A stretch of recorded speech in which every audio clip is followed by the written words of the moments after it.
We've had a question come in asking about what your view is of the churches that haven't adhered to kind of restrictions during the period and have carried on regardless, sort of no masks, no social distancing. What would your view be on those without naming any names, Ed?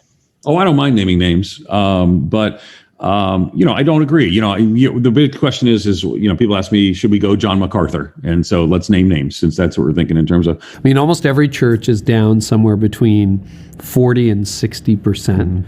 Still 2 years into this pandemic. As far as like them gathering without mitigations and restrictions, I think that gives a message to the community that's unhelpful. And when we see people in the community say, you're putting the rest of us in danger. We lost something significant when churches didn't meet in person. I think a better way in hindsight would have been to say that we're going to have to operate in a temporarily deficient way in the emergency for the sake of the mission, but gathering is so central. Now we're having to re-persuade people that gathering is central. I think ultimately it can harm our witness.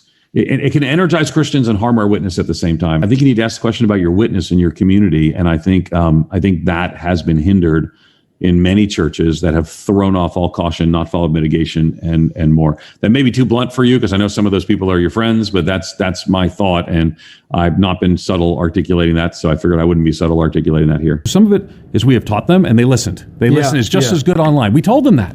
Many said it was just as good online. Well, it's not. There's an element that's missing in what we call in theology the ecclesiological marks of a church. I think we're missing some.